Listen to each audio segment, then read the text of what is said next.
Welcome to our channel lucky and moms kitchen. So ఈరోజు అయితే నేను మీ ముందుకి మరొక కొత్త వంటకంతో వస్తున్నాను. అదేంటంటే లాస్ట్లో చెప్తానండి వీడియో ఎండింగ్లో. సో ఇప్పుడైతే మనం ఒక కుక్కర్లో పెట్టేసుకొని అందులో కొంచెము బిర్యానీ ఆకు షాజీరా వేసాను. ఆ రెండు వేగిన తర్వాత కొంచెం ఆనియన్, ఆ తర్వాత పచ్చిమిర్చి, కరివేపాకు దాంతోపాటు వేయించేసుకుంటున్నాను అనమాట. ఇప్పుడు వాటిని బాగా మగ్గనివ్వాలి.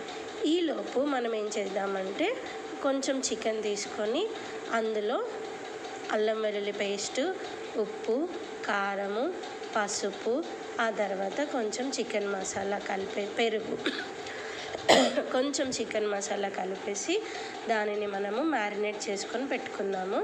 ఇదిగోండి చూస్తున్నారు కదా, ఇలా అన్నమాట చక్కగా మ్యారినేట్ అయిపోయిందండి. అలాగే ఇప్పుడు ఆనియన్స్ కూడా ఫ్రై అయిపోయినాయి. ఆనియన్స్ ఫ్రై అయినాక నేను టమాటా కూడా వేసేసాను అనమాట. ఇప్పుడు దానిని బాగా ఫ్రై చేసుకుందాము. కావాలంటే ఇందులో కొంచెం ఉప్పు వేసుకోవచ్చు, ఇంకేమీ వద్దు, ఎందుకంటే ఆల్రెడీ మనము చికెన్లో కలిపి పెట్టుకున్నాం కాబట్టి ఇంకేం అవసరం లేదనమాట. ఇది ఒకటి వేసేసుకుంటే సరిపోతుంది. ఇది ఇలా బాగా మగ్గనివ్వాలండి. టమాటాస్ కూడా చాలా మెత్తగా అవ్వాలి. మెత్తగా అయిన తర్వాత మనం ఇప్పుడు అందులో ఏదైతే మనం కలిపి పెట్టుకున్నామో బ్యాటర్ అది ఇందులో వేసేసుకొని బాగా మగ్గనివ్వాలి. ఈలోపు 1కి 2 గ్లాసుల వాటర్ అన్నట్టు, అంటే రైస్ కూడా ఒక పక్క కడిగి పెట్టుకోవాలండి. నేనైతే నార్మల్ రైస్ వేసేసుకుంటున్నాను. 1 గ్లాస్కి 2 గ్లాసుల వాటర్ అన్నట్టుగా నేను బియ్యం నానపెట్టుకున్నాను. ఒక పక్క చికెన్ కూడా మ్యారినేట్ చేసుకున్నాను. ఇంకేంటండి, అర్థమైపోయి ఉంటుంది, అంతేనండి, చికెన్ పలావ్ మన ఆంధ్ర స్టైల్లో. సో ఇప్పుడైతే దాన్ని చికెన్ అందులో నేను వేసేసుకున్నాను, బాగా కలుపుతున్నాను.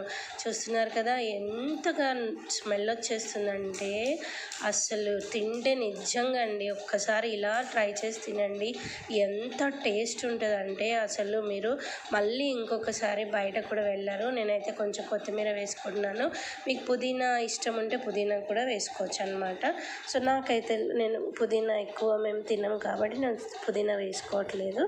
ఇప్పుడు ఏం చేస్తున్నానంటే నేను దాన్ని బాగా దగ్గరకు అయ్యేంత వరకు కూడా దాన్ని అవ్వనివ్వాలి. అందులో అలాగే కొన్ని వాటర్ పోసేసుకొని మనము బియ్యం అనుకున్నాం కదండి, ఇప్పుడు నేనైతే 2 గ్లాసెస్ రైస్ తీసుకున్నాను అనమాట. అంటే దగ్గర ఒక 3 మెంబర్స్ వరకు కూడా తినగలరు అంత రైస్ తీసుకొని నేను దానికి తగ్గట్టు వాటర్ పోసుకున్నాను. ఇప్పుడు ఆ వాటర్లో నేను ఏం చేస్తున్నానంటే నానబెట్టుకున్నటువంటి బియ్యం ఉంటున్నాయి కదా అవి వేసుకొనేసి మళ్ళీ ఒకసారి చక్కగా కలుపుకోవాలి. లేదు అని అంటే గడ్డ కట్టిపోతుందండి, మనకు రైస్ సరిగా ఉడకదు. అందుకని నేను ఏం చేస్తున్నానంటే రైస్ వేసేసుకొని దానిని చక్కగా కలిపేసేసుకుంటున్నాను. కలుపుకున్న తర్వాత ఇప్పుడు ఏంటంటే దానిని మనం కుక్కర్ విజిల్, బయట కావాలంటే బయట కూడా వండుకోవచ్చండి. నేనైతే కుక్కర్లో పెడుతున్నాను, ఎందుకంటే చాలా చక్కగా అవుతుంది కాబట్టి పెట్టేస్తున్నాను. ఒక 3 విజిల్ అనమాట, ఎక్కువ కూడా వద్దు, మరి ఎక్కువ విజిల్ పెట్టినా కూడా మెత్తగా అయిపోతుంది. సో రైస్ అనేది గలీజ్ ఉంటుంది, అప్పుడు తినలేము. కాబట్టి ఇప్పుడు ఏంటంటే ఒక 3 విజిల్స్ అయ్యేంత వరకు కూడా నేను దానిని విజిల్కి పెట్టేసి, చూస్తున్నారు కదా విజిల్ అయితే అయిపోయింది. సో మేమైతే తినేయడానికి రెడీగా ఉన్నాము. సో మీరు కూడా మాతో పాటు వచ్చేయండి ఫ్రెండ్స్. సో ఈరోజు ఎవరు ఏ స్పెషల్ చేసుకున్నారో ఒకసారి కామెంట్ చేసి చెప్పండి. ఇప్పుడైతే చూస్తున్నారు కదా వేడి పలావ్, దాంతోపాటు రైతా కూడా రెడీ అయిపోయింది. చికెన్ పులావ్ అనేది రెడీ అయిపోయిందనమాట. సో వేడిగా చూస్తున్నారు కదా, అలా తీసేసుకొని ప్లేట్లో వేసేసుకొని తింటే అసలు ఎంత ఫుడ్ అయినా తినేయచ్చండి అట్లా వేడిగా ఉంటే. సో మేమైతే వేడిగా రెడీ అయిపోతున్నాము.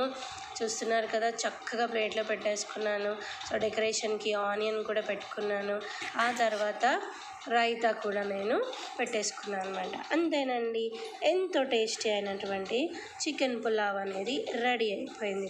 సో ఎంతమంది మీరు ఇలాగ చేసుకొని తినుంటారు, లేదంటే ఇలాంటి రెసిపీ ఎంతమంది అయితే మీకు ఇష్టమో లేదంటే ఆల్రెడీ తెలుసో ఒకసారి కామెంట్ చేయండి.